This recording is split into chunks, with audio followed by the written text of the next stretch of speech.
Hello అండి, అందరికీ నమస్కారం.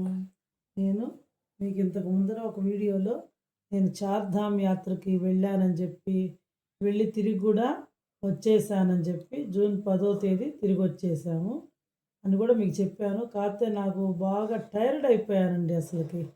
ఎందుకంటే నేను జీవితంలో ఎక్కడికి పోలేదండి, అసలు ఒంటరిగా వెళ్ళలేదు. ఎక్కువ ప్రయాణం కూడా నేను చేయనండి ఎక్కువగా. ఎప్పుడో ఏదైనా ఫంక్షన్స్‌కి తప్ప నేను ఎక్కువగా ఎక్కడికి కూడా వెళ్ళననమాట. అది ఏ పరిస్థితులు అయినా కావచ్చు. కొద్ది రోజులు ఏందంటే నేను స్కూల్‌లో పని చేయడం వల్ల గానీ, పిల్లల చదువులు గానీ, ఇలా అన్ని విషయాలకు మొదటి నుంచి కూడా నేను ప్రయాణం చేయడం అనేటువంటిది చాలా తక్కువనమాట. ఇందులో ఎక్కువ నడవను కూడా నడవలేనండి నేను. మామూలుగా కూడా ఎప్పుడైనా సరే మా అమ్మ వాళ్ళు ఎల్లాయిపాళెంలో ఉంటారు. అక్కడికి వెళ్ళాలన్నా సరే ఎక్కువ బండిలో వెళ్తుంటాం. ఒకవేళ బస్సులో వచ్చినా సరే మా వారో, మా పిల్లలో ఎవరో ఒకళ్ళు రిసీవ్ చేసుకుంటారు. లేదనుకోండి మా అమ్మే డబ్బులిచ్చి "నువ్వు ఆటోలో వెళ్ళి నడవబాక" అని చెప్తుందనమాట. అంటే అట్లా నా పరిస్థితులు అట్లే ఉన్నాయి. నన్ను కూడా అందరూ అట్లే తయారు చేశారు ఎక్కువ నడవలేవని. కాబట్టే ఇది నేను ఒక సాహస యాత్రగా అనుకుంటున్నానండి. అందరికీ కాకపోవచ్చు. నా దృష్టిలో మాత్రం నేను వెళ్ళడం అనేటువంటిది అసలు నాకు వండర్ అండి నిజంగా గూడా. ఎందుకంటే నా జీవితంలో నేనెప్పుడు అంత కోరిక పెట్టుకోలేదు. నేనంత వెళ్తానని కూడా అనుకోలేదు. వెళ్ళాలని కోరిక కూడా లేదు. ఎందుకంటే నా శరీరం సహకరించదు. నేను చాలా సెన్సిటివ్, చాలా వీక్‌నెస్. ఎందుకంటే ఇంట్లోనే ఒకేసారి ఉదయం నుంచి సాయంత్రం దాకా కంటిన్యూషన్‌గా పని చేశాననుకోండి, నాకు సాయంత్రానికి జ్వరం వచ్చేస్తదనమాట. అందుకని నేను ఎక్కువ చేయను. రోజుకి 2 అరమరలు అలా ఒక ప్లాన్ ప్రకారం చేసుకుంటా. అట్లాంటిది అసలు ఈ యాత్రకి ఎలా వెళ్ళొచ్చానో, వెళ్ళొచ్చింది నేనేనా అని తలుచుకుంటే నాకు చాలా ఆశ్చర్యం వేస్తుందనమాట. నన్ను బాగా తెలిసిన వాళ్ళు గానీ, ఎవరైనా సరే వాళ్ళందరూ ఏమంటారంటే, "అసలు నువ్వు వెళ్ళలేదు, నువ్వేంది యాత్రకెళ్ళేది? ఆ నారాయణే నిన్ను లాక్కోబోయాడు అంతేగాని, అసలు నువ్వేంది యాత్రకెళ్ళడం ఏంది?" అని చెప్పేసి చాలామంది అంటే మనకు తెలిసిన వాళ్ళు గానీ, చిన్నప్పటి నుంచి నన్ను చూసినటువంటి వాళ్ళు గానీ, అందరూ గూడా ఆ మాటే అన్నారనమాట. "అసలు నువ్వనేది వెళ్ళలేదు. ఆ నారాయణే నిన్ను లాక్కోబోయాడు" అని చెప్పేసి.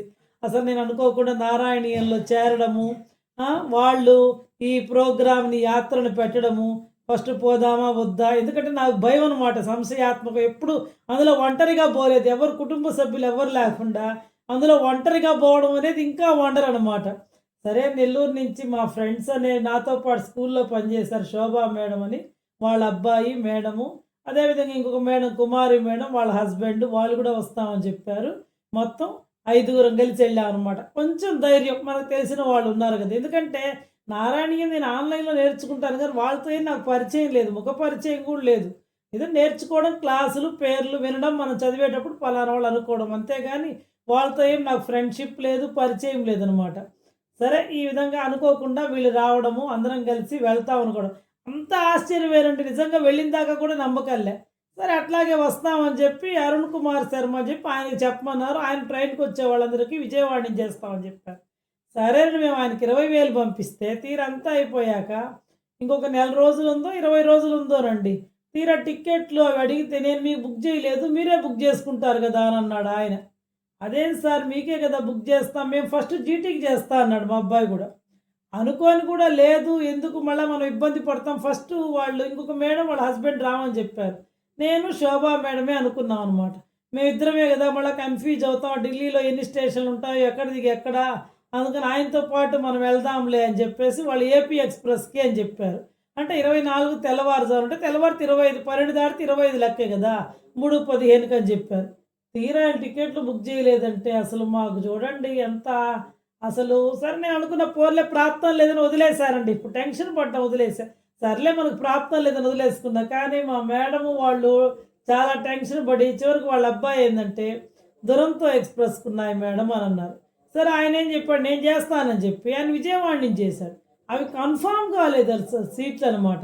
ఇంకా 10 రోజులు, 15 రోజులకొచ్చేస్తుంది. మాకు 10 రోజులకొచ్చేస్తే భయమేస్తుంది. అంత జర్నీ కదండీ! మనకు లగేజ్ ఉంటుంది. మనం కన్ఫర్మ్ కాకుండా సీట్ రిజర్వేషన్ లేకుండా ఎలా ఎళ్తాం? అప్పుడు ఆ అబ్బాయి మేడం వాళ్ళ అబ్బాయి రేవంత్ అనమాట అబ్బాయి పేరు. ఆ అబ్బాయి "అట్లా కాదు మేడం చెన్నై నుంచి అయితే ఉన్నాయి మనకని" చెప్పి సరే అయితే ఏమైందిలే డబ్బులని చెన్నై నుంచి న్యూఢిల్లీకి నిజాముద్దీన్ స్టేషన్‌కి వెళ్తుంది. అక్కడికి చేసేసాడు. సరే మళ్ళీ ఆయనకి చెప్పేసి మీరు క్యాన్సిల్ చేసుకోండని.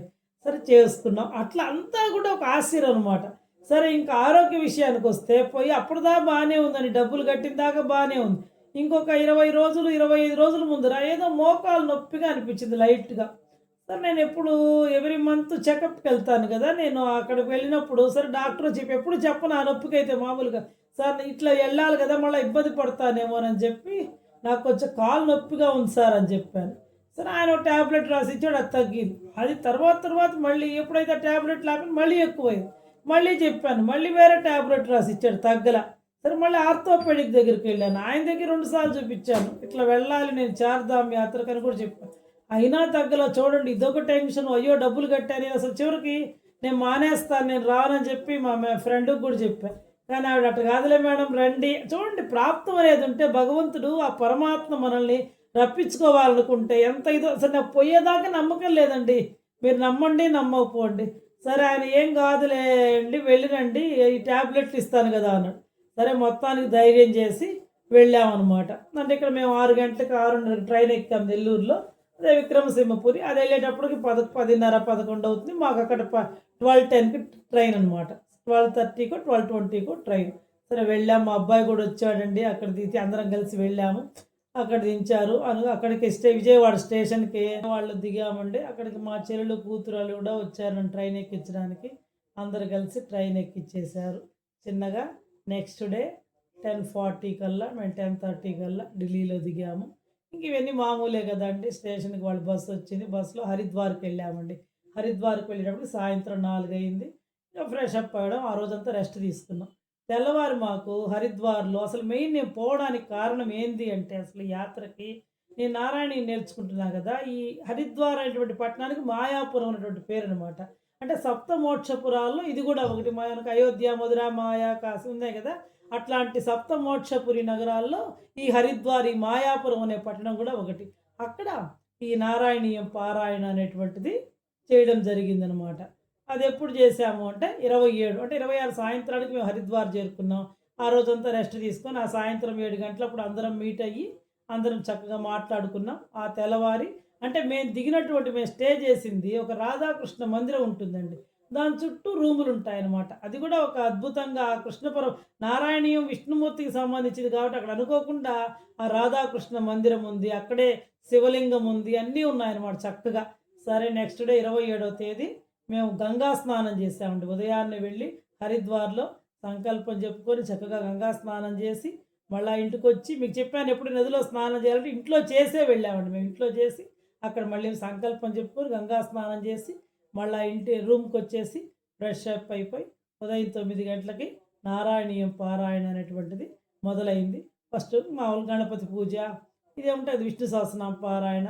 తర్వాత అందరూ కలిసి సామూహికంగా నారాయణీయం 100 దశకాలు కూడా పూర్తి చేయడం జరిగింది. ఇలా ఈ పారాయణలు ఉన్నాయనే నేనసలు ఈ యాత్రకు గూడా వెళ్ళాలి అని. ఎందుకంటే మామూలుగా మన టూర్స్ అండ్ ట్రావెల్స్‌లో వెళ్తామనుకోండి, ఏదో వెళ్ళడము, చూడడము అంతే గదండీ!